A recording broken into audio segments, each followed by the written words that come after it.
All right, so this will probably be one of the most important interviews that I've ever released from an agent that I've been coaching now for a couple of years. And the reason I say that is this.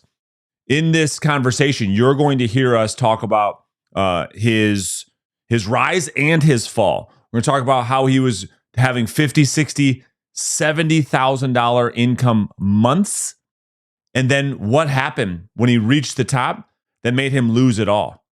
And so it's amazing what happens to some people in this industry when they go through all that it takes to win at the highest level, and then what it looks like at the top, and sometimes what the fall looks like as a result. And so this will be a really, really important, I think, interview for you to watch. You'll learn a lot, and then you'll learn about how he's making his comeback. And so I think there's a lot to take from this message.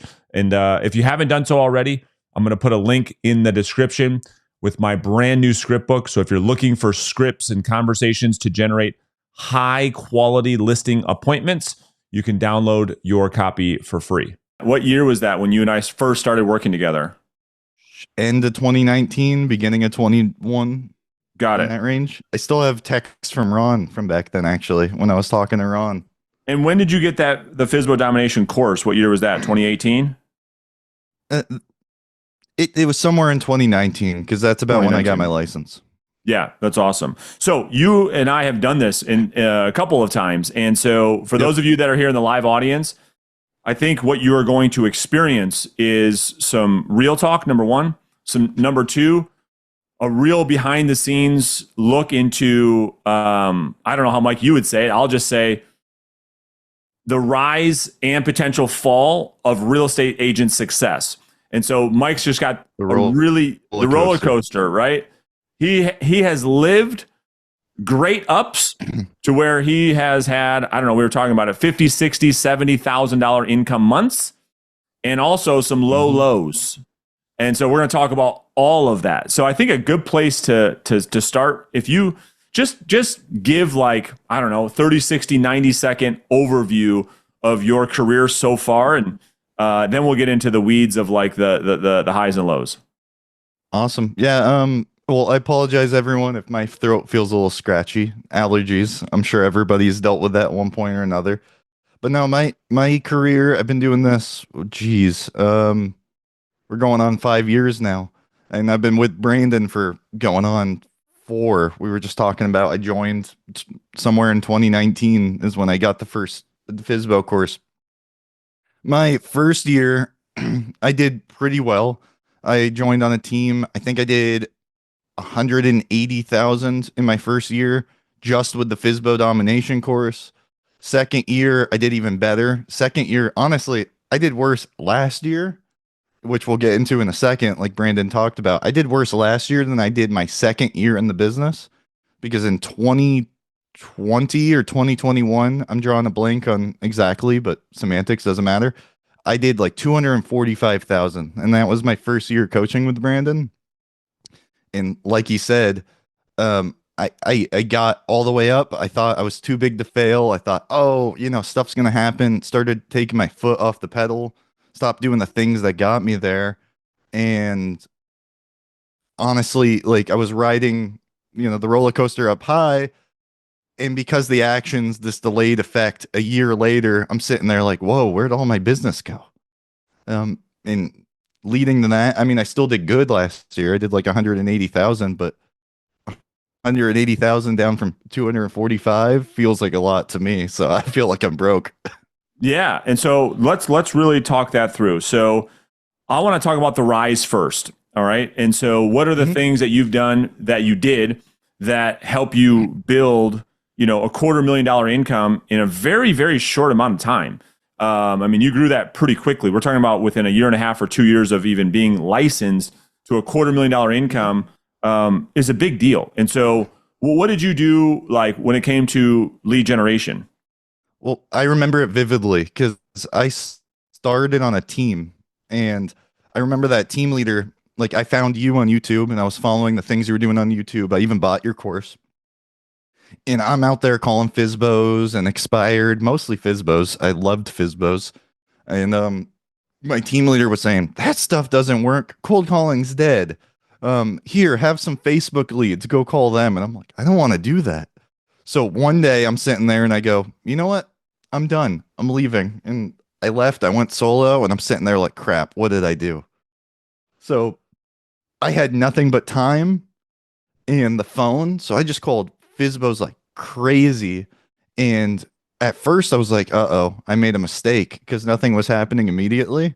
But I just blindly followed the system that Brandon had laid out because I'm like, well, if it worked for Brandon and hundreds of others, it's going to work for me. Next thing I knew, all those Fizbos just started to pop.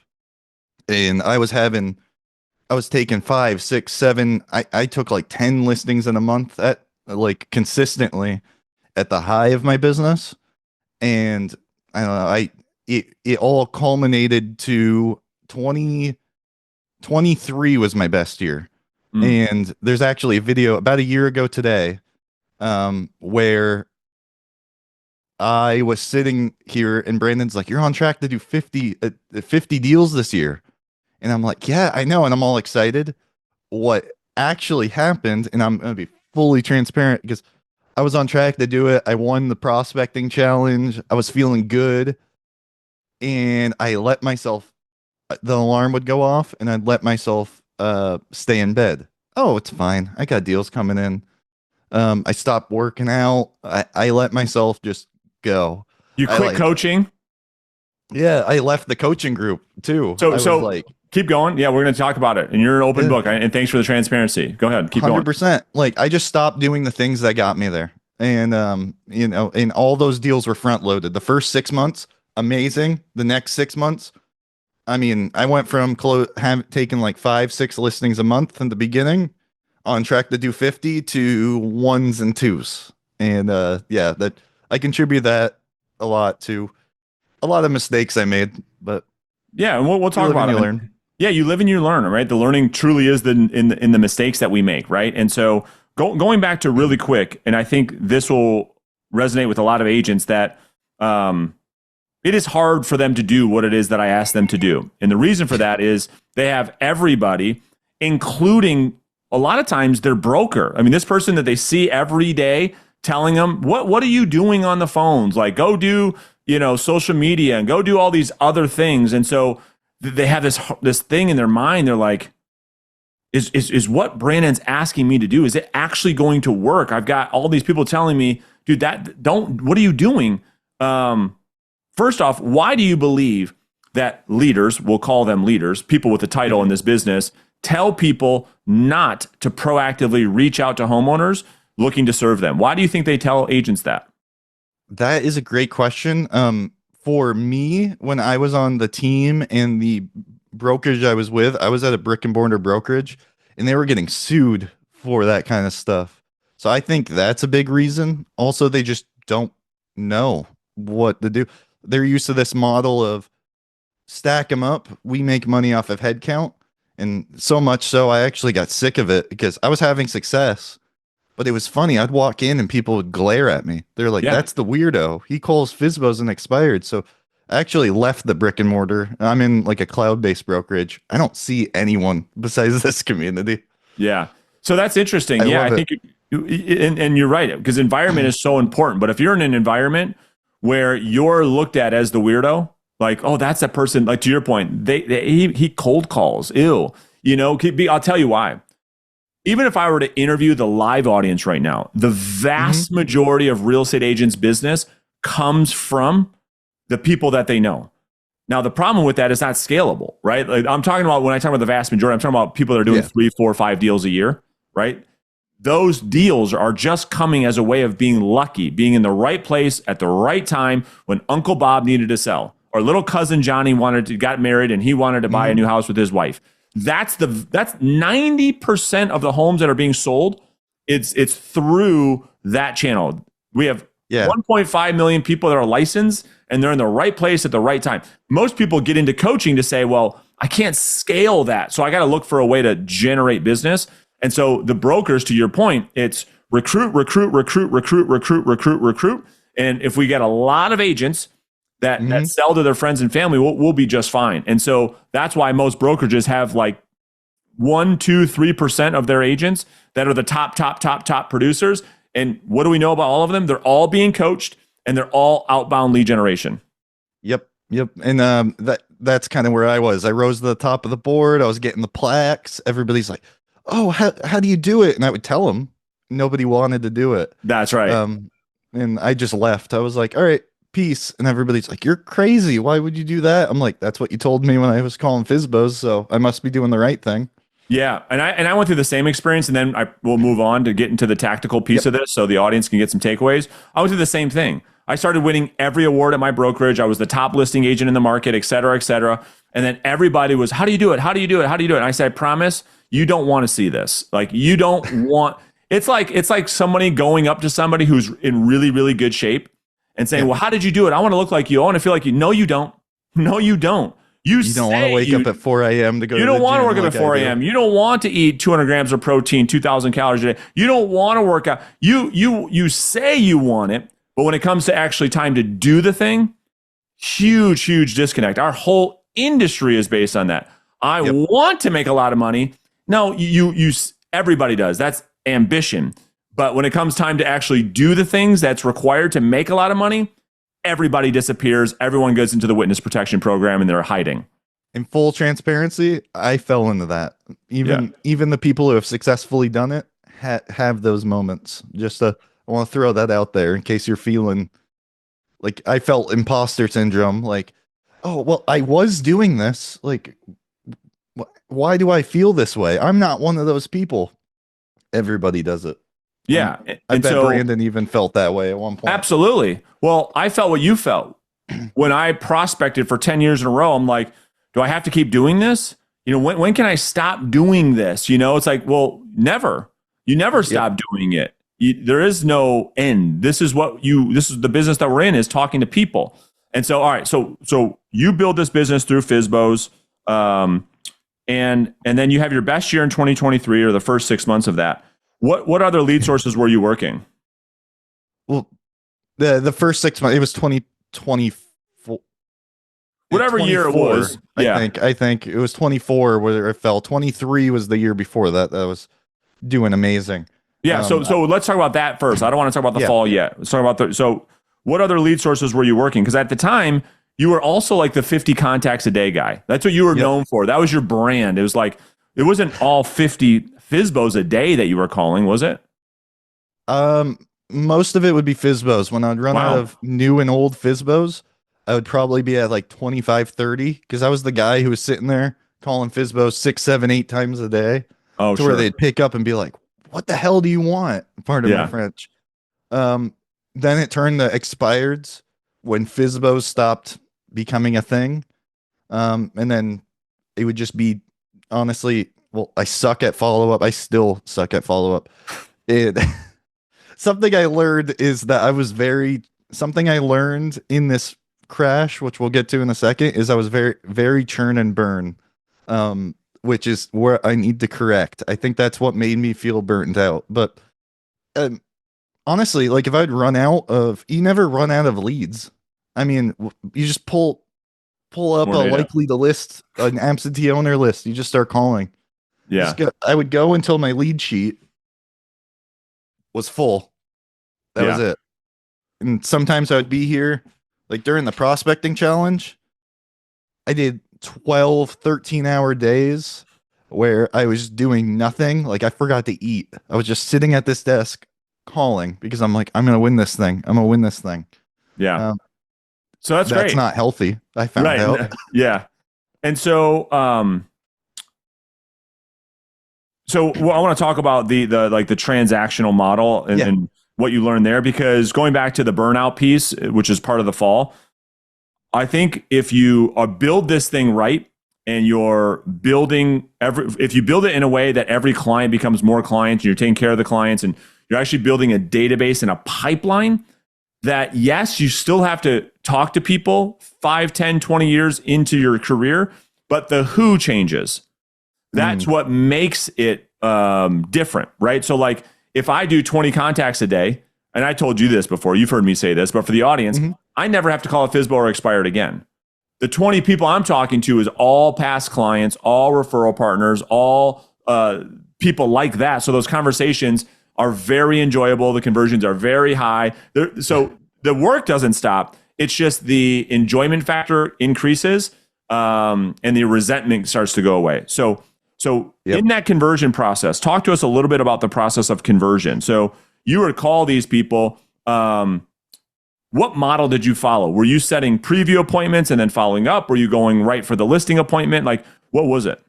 Well, when I first started, I did the preview appointment. If you're new in this industry, I highly recommend it. That model works really well. Eventually you become like, I don't have time for these. So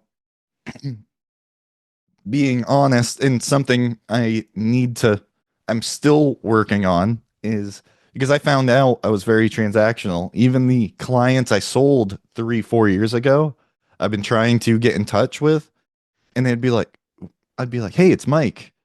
Who? Oh, wow. I sold your house 3 years ago. Oh yeah, you're that guy. So I was very even to the conversion process. To your point, which this is where you're steering me. Apologies, it goes off track a little bit. Sure. I was very first call appointment or never talk to you again. And I went on that for years. And then I'd sell them. And half the time it would be great. Yeah, we'll stay in touch. Awesome. Never talk to him again. The other half the time we're at each other's throats. And I'm like, I'm never talking to you again. So I just fell in this cycle. And because business was working, I kept going. Now I'm finding that the opposite. Yeah. Like, so you got really good at what we call phase one prospecting, right? Yep. Call one person, have one conversation, and whatever comes from that one conversation, if I set the appointment, I'll go on that appointment. I'll fight like hell to get the listing, whatever I got to do to fight tooth and nail to get that thing. But then to your point, you're learning now. Phase two means, okay, you've never built a pipeline. And so you've never got to experience the compounding effect of all the work you've been doing over the last 5 years, because your business could look very, very different right now. And that's what you're getting to. Yep. Yeah, exactly. I'm learning because when I joined, I was young and hungry and I just wanted to go make money now. Now I'm learning I have to build money now and for the future. And I just need to I did the crash. It was just an unhealthy mindset, and the crash was a cause of me needing to hit reset on it. And now I feel like I'm at a much, much, much better spot in my industry, in my business rather, to where, I mean, I've probably gone through your course probably dozens of times now. I'm going through it again. I'm back at the very beginning doing the mindset thing. You're not, it doesn't matter if you're brand new or you've been in this industry for 5, 6, 20, 30 years. That stuff is super helpful. So anybody go through the mindset stuff again. That stuff, you need to get that down. And I thought I had it down. Yeah. I thought I was like the best of the best. I found out I'm way down here still. Yeah. So let's talk about the fall, and then we'll talk about like what you're doing to build it back up. So yeah, I think it's actually, unfortunately, it happens all too often where you kind of go through a lot in building this business, and you start to get good at conversion, you start to get good at taking listings.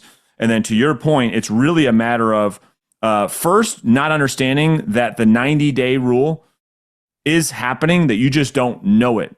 And so if you're consistent the way you were for like 2 years straight, you've got so much momentum that allowed you to start listing 4, 5, 6, 8, 10 homes every month.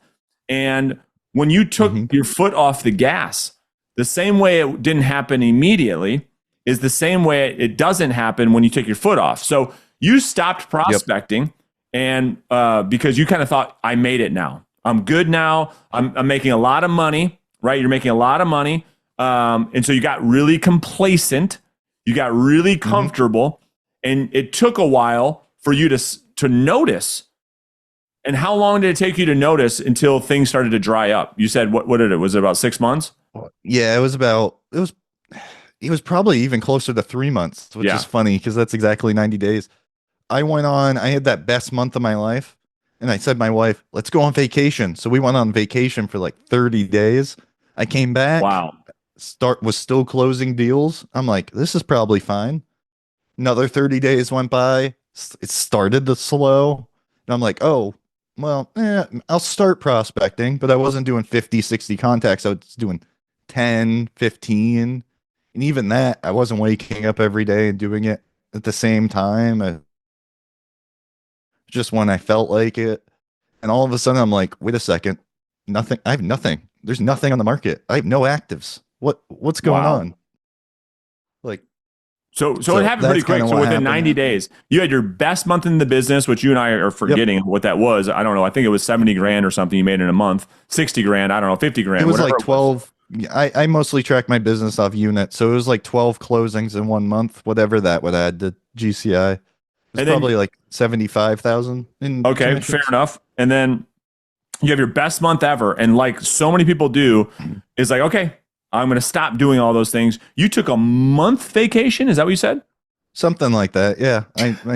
Me and my wife, we went to California where she's from. I live on the East Coast. Yeah. Went out there for a week, came back, went somewhere else for a week, came back, went somewhere else for a week. We just kept going. Yeah.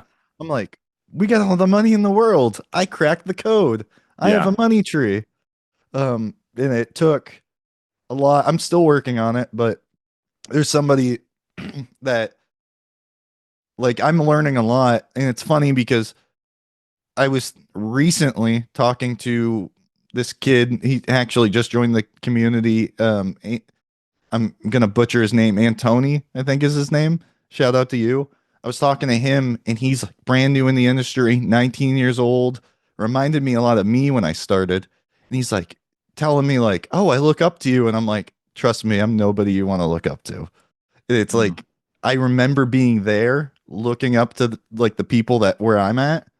And like, I'm looking back like, yeah, it's like, I wonder where those people are. Cause some of them aren't even in the industry anymore. And it's just crazy. Like to think like the people you think are so far ahead of you aren't really like, so true. I know.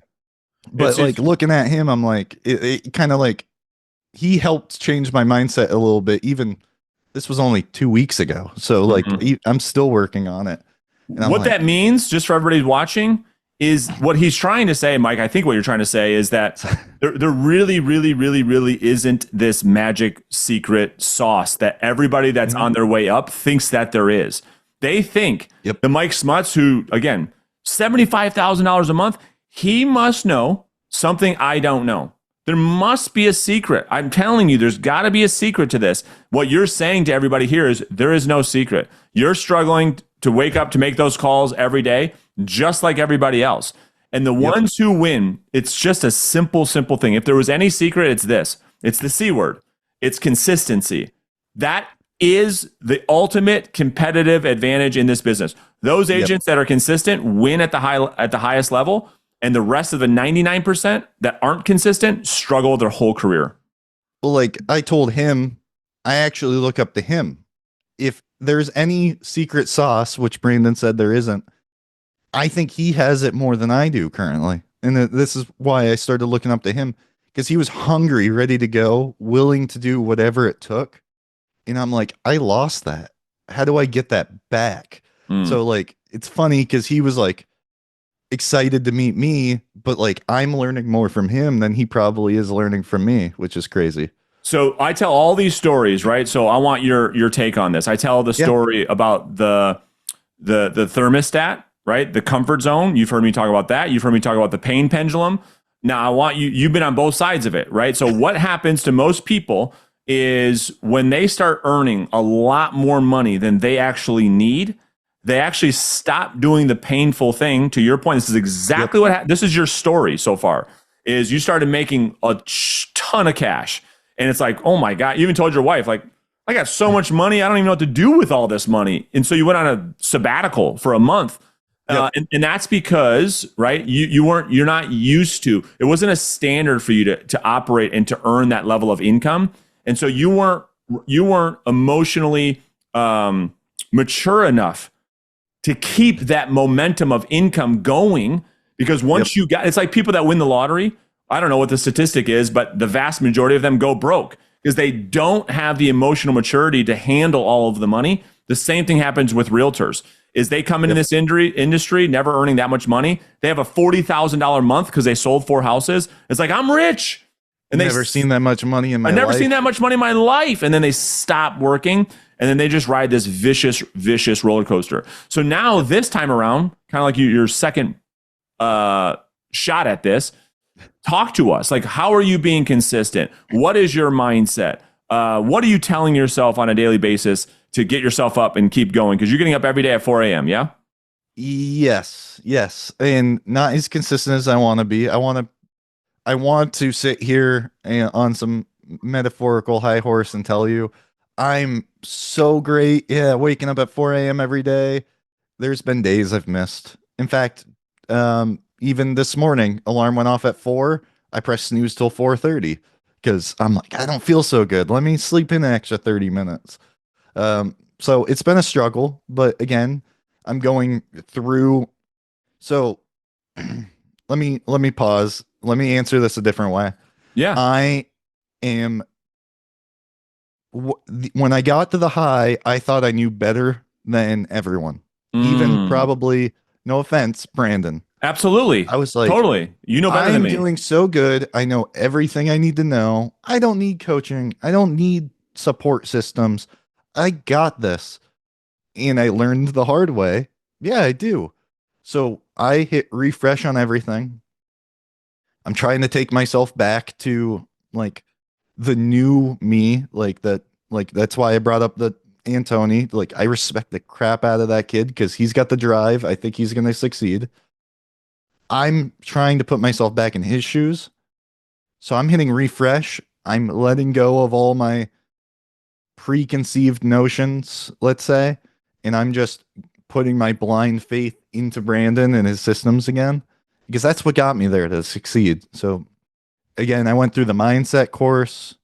I'm connecting more with the community and building that support system because I think a lot of the crash had to do with, well, me thinking I knew better, but because I knew better, I pulled away from everybody. And when you're alone in your own bubble, your mind just does this big circle and it's just hard. I mean, no one can pull you out of it. Like I still had friends like Rojas, like I talked to every day, and he was trying.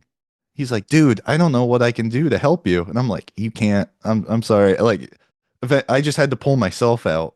Like nobody's going to do it for you. So it's just, I don't know, that realization. The first step of recovery is realization. I hit reset, went through the mindset course again with just a blank slate, and I don't know how to say it. It's working. I found my why again.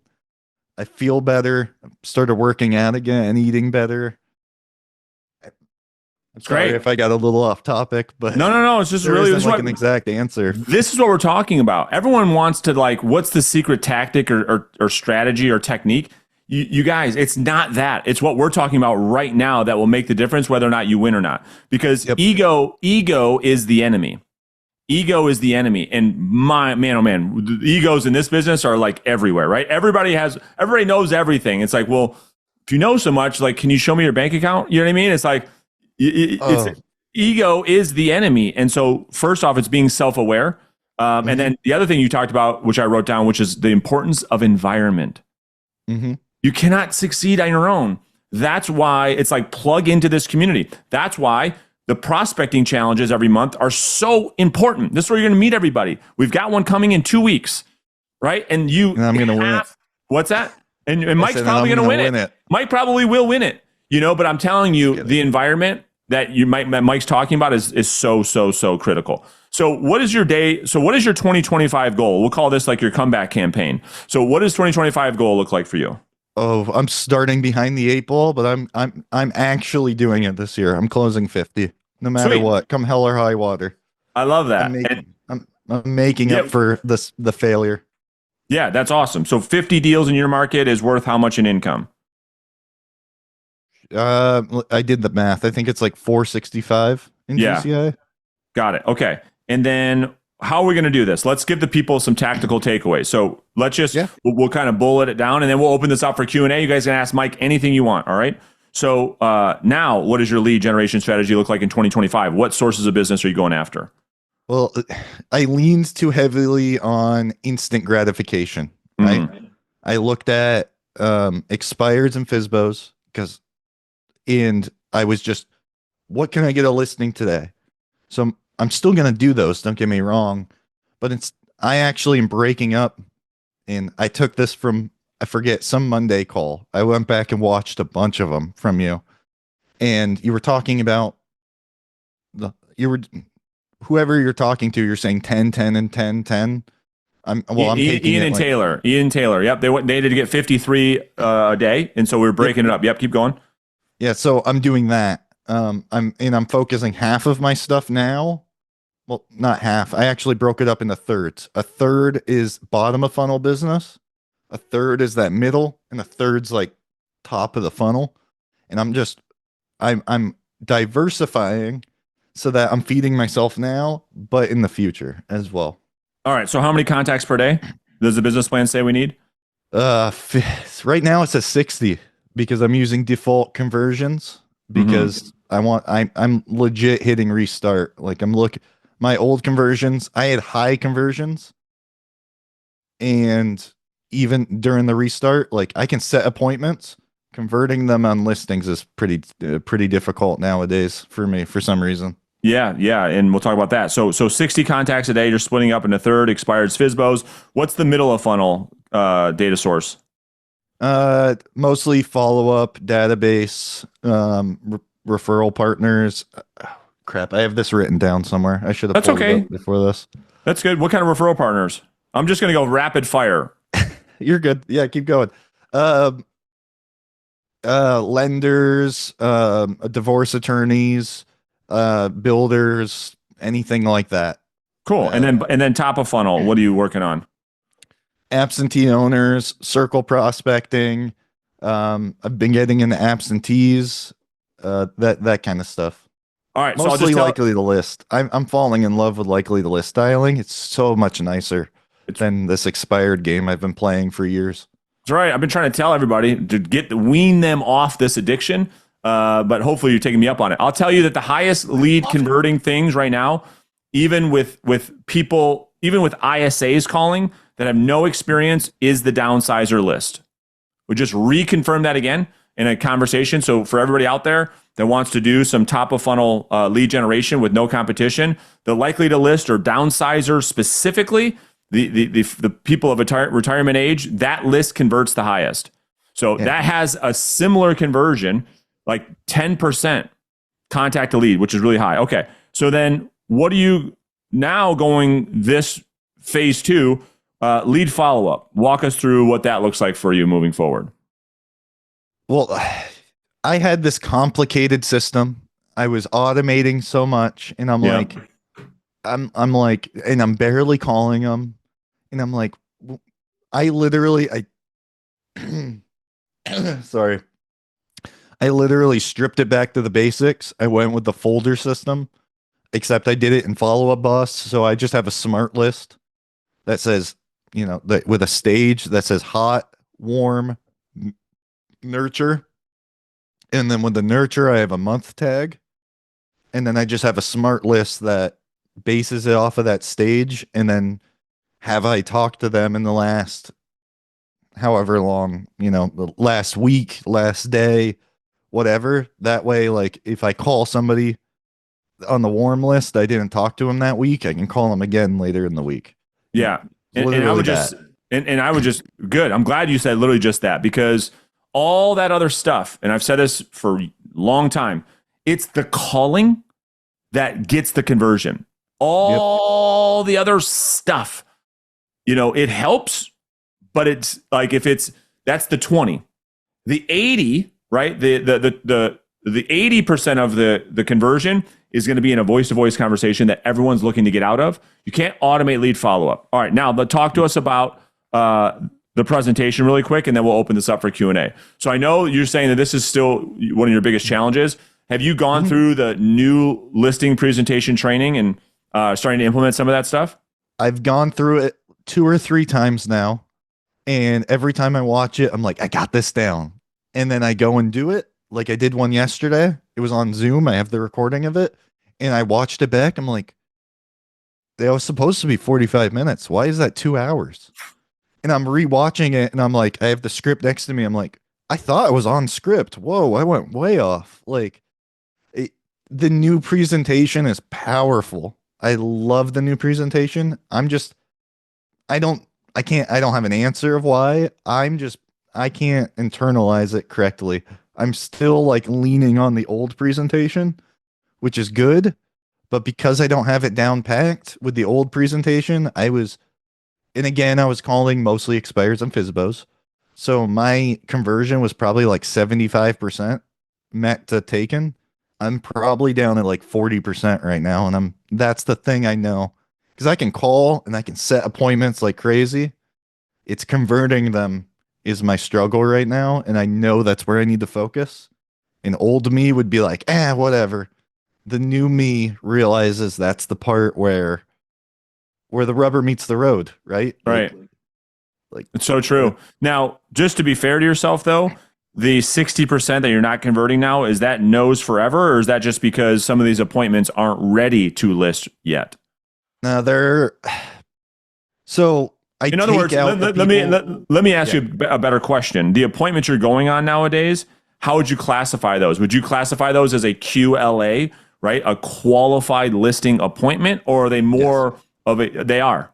Yeah, they're Good. I'm losing them 9 times out of 10. I'm losing them to somebody who will cut their commission Oh, good. Yeah. So or we is could, lying about the price, which is why I know it's the presentation and my method of presenting it yeah, is because we take care of that now in the new presentation. We take care of all of that right up front, right? Yep. And so we make all of those things are a huge red flag. Okay. Yep. That's great. That'll be really fun for us to work on, you and I this year. Really, really fun. And yes, email me that listing presentation recording, and let's break one of those down on Friday. That's going to help everybody. Let's Okay. see it. It's Let's gonna hear be it. cringy as hell to go through, but it's part of my French. But That's all right. I'm not looking forward to that, which means I have to do it. All right. I'll You email have it to to you. do it. I mean, that's to your point. That's where the rubber meets the road. It doesn't matter what you're doing with lead generation. Once you get on a listing appointment, like your ability to present with confidence and conviction will determine to which extent you're going to succeed. I mean, so it's the whole thing. I mean, I thought about, I'm not doing this, so no one freak out, but I thought about just like erasing everything I do and focusing 100% on just listing presentation skill. I think that's the That most important. important piece. And Yeah. that's the piece I ignored for so long. Do you know when fun fact, and I'm sorry, last thing I'll say, and then I'll stop going off topic. For the longest time, I didn't even bring a listing presentation. There was nothing. I would show up with comps and I'd sit there and I'd just talk to them. Mhm. That's the way I was taught before I met you guys. Yeah, totally. And that's how most agents do it. I mean, when I meet most agents and I ask, okay, walk me through your listing presentation, it's a total, Yeah. rectal extraction technique. It's just like, I just wing it. I just totally wing it. All right. So I know we're going a little bit long, but hopefully you guys are getting some good takeaways. What questions do you guys have for Mike? All right. So I know you guys are throwing this in the chat. This is your opportunity. This is why we do these live. You have the opportunity to ask Mike right now, one-on-one. What was it like this? And what did you do about that? You're talking to a guy who in the last 5 years has been to the top and been to the bottom and now is rising again, right? This guy is going to be a top Like a listing phoenix. agent. Yeah, he's a phoenix. And so do you guys have any questions for him while we have him live? Yeah, ask away. I'm an open book. He is an open book. I'm done with the ego thing. I had a bad one. Now I'm done with it. Go ahead, Sherry. Ask away. Okay, you may have said this, and I apologize if you did, but how far into you becoming an agent did you join Brandon's program? Maybe 6 months. Like I was on a team and I didn't know what I didn't know. And I was still working a full-time job. I started part-time. And I was like, my team leader was giving me these crappy leads from Facebook or whatever. And I was told just call them. And I thought to myself, there has to be a better way. Found Brandon's YouTube channel. I think it was only like 2 months of watching videos, trying to implement it myself to where I was like, you know what? I'm gonna put it on a credit card, and I put I put the FISBO domination on a credit card, and I was like, I got to do this. Started getting deals. Maybe a month, 2 months went by. Ron texted me. He's like, I know you didn't want to do real coaching, but and I still have the text to prove it because Ron texted me about something separate, and it was like February 2021. Hey, we just launched Listing Agent Academy. I think you'd be a good fit. Come join us. Got on a call, joined. So maybe 6-7 months in total. And Good. that was the best decision I ever made. I don't think I'd be in the industry if I didn't join this community. I think I would have quit. Wow. Yeah. Thanks for that. John, go ahead. Mike, how did you, two questions. What were you struggling with the mindset of the whole thing, which made you go back to the main program? And how did you come over it or overcome it? What my mindset was struggling and how did I overcome it? So for me, it was ego, just to throw it fully out there. I thought I knew better than everyone at one point, just because I was having moderate success. I thought I was like the grand poobah of real estate or something. Not quite that bad, but the ego kicked in. I thought I knew everything, and I was playing the expired and FISBO game too much, I think, because I don't know exactly what caused it, but it started getting very negative in my head. I had this negative cycle. I was starting to look at other people and judge them, and I got so negative to not only other people but then myself. And I caught myself doing it, and I'm like, I'm done doing that. It took the crash to realize I had that problem and to start overcoming it. And how I overcame it was honestly, I got lucky. So I left the coaching program, and Brandon and a lot of other people in this community took me back with open arms. And so it was leaning on this community that kind of fixed it. And I wish there was a better answer, but it was realizing that I don't know everything and that I'm not this grand poobah or whatever, and leaning on people like Brandon, who are grateful enough to help me through it. Were you like negative on the prospects or negative on other people in the program? Just everything. Oh, really? Not other people in the program, but there were definitely like situations where I'd be talking to a realtor and I'd catch myself just being very negative. Like I'd be on the other end of a deal, like with a buyer agent, and I'd be like, wow, this person doesn't know SHIT.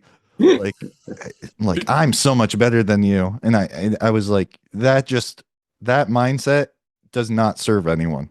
And I just went deep down that rabbit hole to the point where I was like self-loathing at points. Like it's just not healthy. The success blinded you, which is what caused the ego, right? And that's what he's saying, John, is his early success. You know, they say early success goes to your head. That's what he's talking about, is like, I'm better than everybody. I don't need it. Like, I just like all that type of thing. But it's staying humble and being a student of the game and continuing. So I'll just give this last thing, right? So like one of my favorite stories is like, I don't know if you guys are fans of like the whole story of the rise and fall of Rome. But even Marcus Aurelius, you know, like he paid people, John, to be on his shoulder, whispering in his ear, "You're only a man. You're only a man. You're only a man," all day long, because he was worried that he was so loved that he almost felt like a god. And back then, they really prayed to the gods. He felt like a god, and he needed these people on his shoulder to bring him back down. You're only a man. You're only a man. So I think it's really important to have a mindset of like, it's like the book Mindset, which is a great book. It's like, do you have a fixed mindset or a growth mindset? And those people with a growth mindset are on a continuous path of elevation, where those on a fixed mindset, right, unfortunately have some big lows in their life. Because having the mindset of, oh, I have it all figured out, is the very death of the producer. Well said. And Marcus, speaking of Marcus Aurelius, if you haven't read Meditations, that was that book. I went back to it for probably like the 5th or 6th time. That book helped me pull myself out too. That's right. Go ahead. Athea? Hey everybody, I'm Deb from Austin, Texas. I actually have a question about the listing presentation. So as soon as I joined Brandon's program, I've been using his listing presentation. I really like it. And when I'm going through like the script, I'm finding that people are giving me the wrong answers. Like when I talk about the supply and the demand, when I talk about days on market, like how much they would be willing to pay.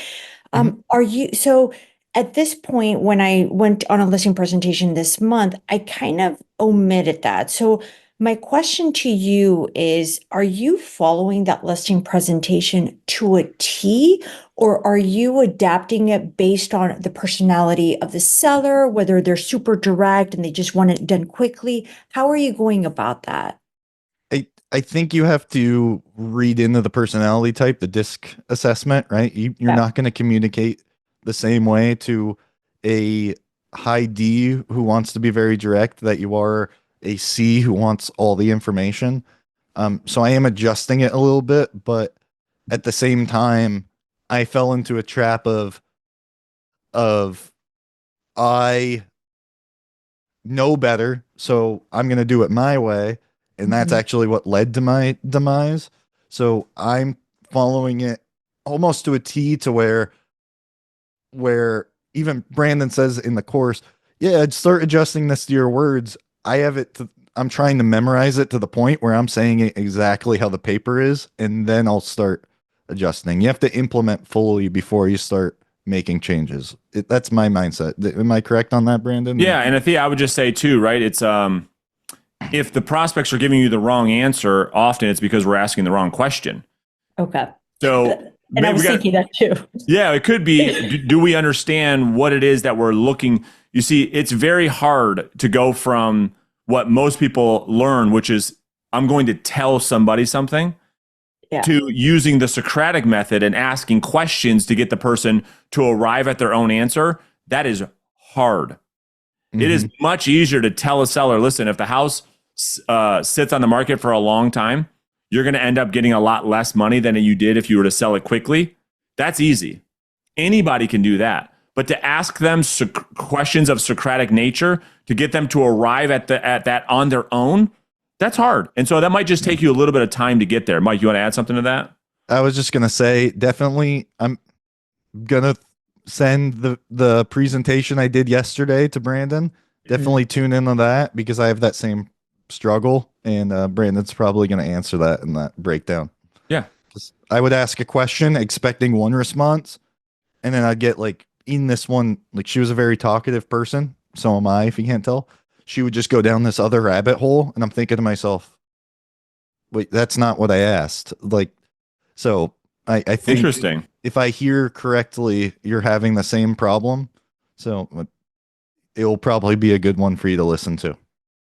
Like, Athea, give me a follow-up question off of that. And it's the last one. So, I've been like lately, I'm very listing heavy, and it's been very easy for me to convert because this is coming from the networking and just people from my sphere. What I'm finding though is when I'm doing a call and it's a complete stranger, I am doing the preview because I'm finding it more challenging to convert a complete stranger versus some of those. So when did you feel more comfortable saying, okay, I'm kind of done with the previews? Like, how were you able to build that rapport a little bit better so that you could get the listing from a cold call? Well, so me personally, I feel like everybody's journey is going to be a little bit different because, again, I always compare. You can't compare your chapter 1 to somebody's chapter 20. But for me personally, I didn't move on until I was at the point where I was like, I'm doing so many previews that I can't physically do more. I need to find a better, more effective way. And I had felt like you can never fully master something, but mastered it. So I was like, I'm doing this to the highest level. All right, now I'm going to move on. And I actually think I asked Brandon that question. I said, when do you think I'm one of the very early Monday calls? I said, do you think I'm ready to move on? And he like looked at my numbers and asked me a couple questions. He said, yeah, I think you should move on. So, And I think that's great, Mike. And I'll add to help you with Thea. It's like, if you're, I don't know this, right? But I guess I would ask you the question too. You know, do you come from direct sales background? Is that what your career is in, is direct sales? No, this is my first sales job ever. Okay. So if that is your reality, this whole thing of selling over the telephone is super difficult as you're learning. And it takes a long time to get good at it. It's not like this switch, right? I mean, there's so much stuff you're dealing with mentally and emotionally and skills and stories you're telling yourselves and biases and et cetera, et cetera, et cetera, et cetera. So I would say for a long time, even people that have been in this community for years and years and years still do really well just getting in front of people. Because if I had to bet, if I put you in front of a homeowner who's thinking about selling, like in their kitchen, I bet you handle that conversation just fine. It's the phone conversation that screws everything up. Would that be safe? Yes. So I've always bet, if I was going to bet on an agent, right, succeeding or not succeeding, I would much prefer they just go and see people face to face as much as possible. That it's more likely that good will come from that than you not getting in front of people and trying to figure it over the phone. Because if you do that too long, you're going to get discouraged and you will quit. And so it just takes really long to build a skill set to convert over the telephone.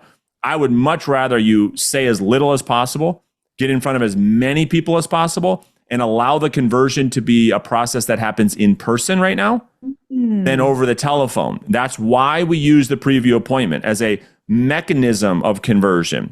Because, right, Mike? So like you, like most, they are way better. Even if the vast majority of those face-to-face appointments never turn into clients, that's okay, because you're using that meeting as the conversion mechanism.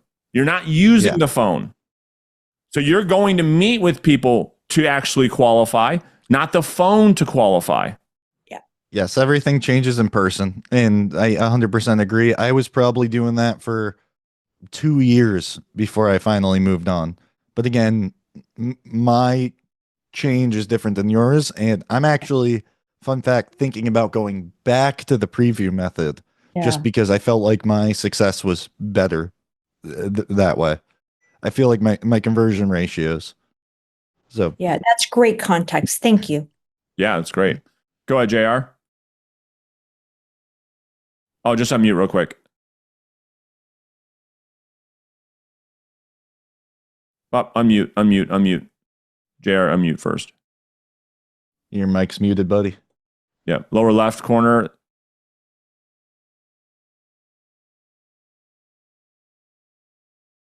That button can elude you sometimes. It's a little bastard of a button. There you go.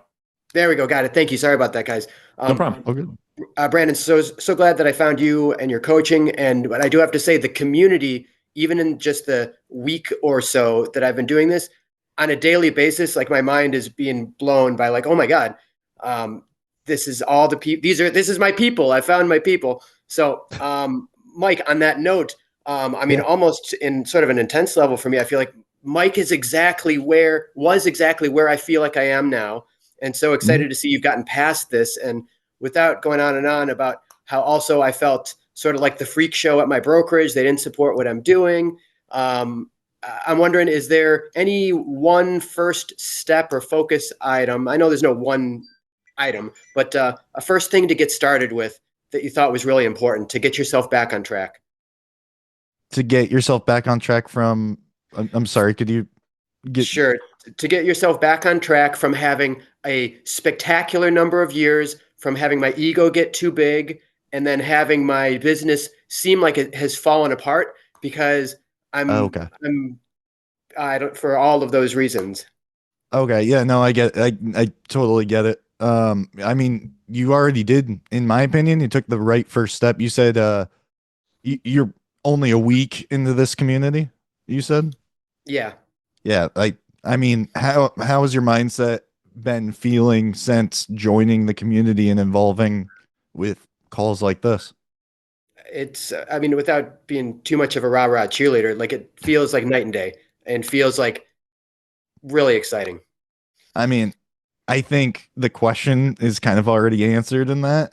Um, because what happened to me was I pulled away from this Mm-hmm. thinking I was too good for it. Mm-hmm. And that's what caused me. You didn't have this support system. So just being, like Brandon said earlier, a student of the game, coming in, enjoying the community. But I mean, me personally, and I don't know your life, JR, but I take great satisfaction helping others. So like even being here, I feel amazing right now. I love helping others. And I would all day, every day, if Brandon was like, yeah, come on these calls, help people, I would do it in a heartbeat.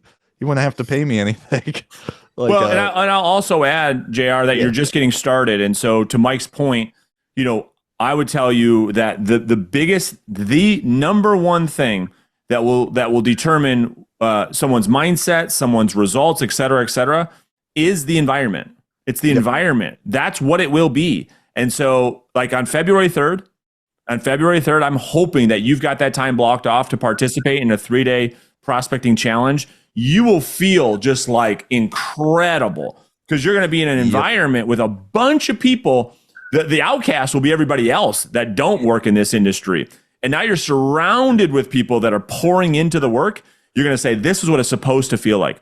This is what I wish I had in whatever market you're in, like in a real live sales team environment where it's positivity and we've got each other's back and we're pushing each other. We're holding each other accountable. Mm-hmm. You're performing to your greatest potential. And that is what we know is that the hierarchy of the human needs hierarchy, right, is self-actualization. That's Maslow's hierarchy of needs. Number one on the list is self-actualization. More so than food, more so than anything else, more so than anything else is self-actualization at the top. And that's how we get it, is we're herd creatures. And so this industry leaves us by ourselves. It's very bad, very, very, very bad for us. And so I would also add that just in a couple weeks, help. I appreciate you putting that. Like I'm still trying to, sometimes I struggle putting it into the exact lens. So I appreciate the translation, Brandon. Yeah, exactly what he said. My first step was getting back into the community and not just taking, but pouring into the community. That's what I was trying to say, to put it on a focus lens. Just pour yourself into it. That's the first step. Be around everybody, help people. You'll feel great when you're interacting here every day. And being vulnerable.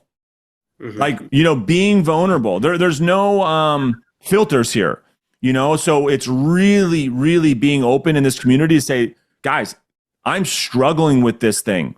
Like, what are you guys doing? Like, that is what community is for, that I think a lot of agents don't have at their brokerage. And so that I'm not asking you to do that right now, JR. You'll start to feel more and more and more comfortable as you start to meet more and more people, but that will help you feel like, okay, I got this back. Yeah. And feel free to give me a call if you need it and you're not comfortable posting it in public on the group. I can help you through it. Awesome. Much appreciated. Excited for February 3rd. And without getting into a whole thing, I feel like there used to be little challenges like that with the brokerage that I was with, and they just don't seem to be there anymore. So I am excited to have a community that does that. So that's great. Yeah, JR, we'll look forward to seeing you on that soon. Go ahead, Susan. Energy from the prospecting challenge is nothing. There's nothing that matches it. I love it. Yeah, it's great. Go ahead, Susan. Hi, Mike. I really appreciate you being very transparent and putting through your year of phases of where you're at and the peak of your time, and then your ego, and then humbling yourself and realizing that, this is a sales job. And that's really the aha that I got, because I've been in the business for a couple of years, and I really liked how, Brandon, you said it's 90% are it's people that they know that they've hired to help them sell their property, right? That's right. And so that's how I just realized that my model has been a referral business model, because my inconsistency of lead gen, and then even when I was consistent, like not taking responsibility of like really seeing if if I'm utilizing the script like a salesperson, right? Because the level of converting on the phone, and that's why you're saying like I have to contact 60 people, because that's really like I just realized like I have to accept that I'm a salesperson. Like if I want to strive in this business, I have to know what I'm saying and like track and measure like my conversion and all that. And then not look at how much I earn, right? Because it's like when you're a referral, you look at what you earn and you're like, I'm set, I'm good. And then you come back and then you're not a salesperson, right? And so that's what I'm realizing. I'm so glad that I came back to the community. I'm so glad that it listened to this, because it really like puts that in, Perspective. We're glad to have you, Susan. So you hit the nail on the head. I was looking at the dollar amount in my bank account. I wasn't looking at the activities. Let the activity be your win, because that is I'm drawing a blank on how exactly you normally say it, Brandon. That's the lead indicator, and the money is the lagging indicator. Yeah. So 100%. Yeah. And if you can accept, like, not only do I accept that I'm in sales, but I am proud because I'm in control of my life. And so I never want to not be a salesperson, because we get to control everything. We get to control everything: our schedule, our income, our travel, our time with our kids, et cetera, et cetera. Referrals from past clients and sphere of influence will always be there. And that's great. That's great. We just don't have any control over it, right? It happens when it happens. It will continue to happen, more for some, less for others. But if you can just accept the fact that, like, I'm a highly paid sales executive, and I'm proud of it because I serve people. That's what I do for a living. But in order to help those people, I have to first accept the fact that I'm in direct outbound sales and own it and perfect my craft. And it is a craft. It's a craft of communication. Can I add one quick thing to that before we move on to the next question? Be careful. You said something about having to do 60 contacts, and I'm not sure if you were just talking about me or for you. Be careful, because it sounds like you're just getting into this. Do not bite off more than you can chew. Yeah. That is part of what happened to me as well. I felt like I had to do like these grandiose high numbers. And just because I was there, again, if you're new to prospecting, start with something reasonable, like 20, 30, whatever your 10. number is. 10 even, and build from there. Don't jump into the deep water when you don't know how to swim. Great. All right, we'll go to the last one. Thanks, Mike. I know we're grabbing a lot of your time, but I know you're good to help people. It's great. Go ahead, John. Yeah, Mike. I was just wondering, when you did leave the community, what were some of the things you were doing differently that didn't work out as well? When I left the community, it was a lot of sitting by myself. Like, I guess what do you mean by He's saying when you left here, was it a new tactic that you were doing? Was it a new strategy that you were trying to do to get business? That's what he's asking. It was a lot of jumping from thing to thing. Like I tried Facebook ads. I went like it was a lot of these things I had on the back burner of life. I swapped real estate and put that on the back burner almost, right?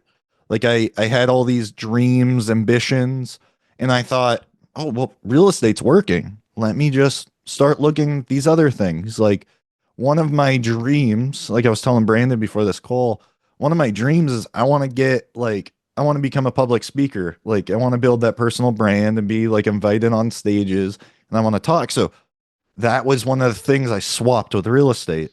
And when real estate died, I realized, wait, my other things I want out of life only come if I'm successful here. So I don't know if it was necessarily a different approach like what you're looking for. It was the same approach. I just didn't put the level of action into it that I needed to. And can I add to that, Mike, just because I know you, John, I think this will help. Yeah. With success, we talked about how ego typically follows, what the other thing that follows is shiny object syndrome.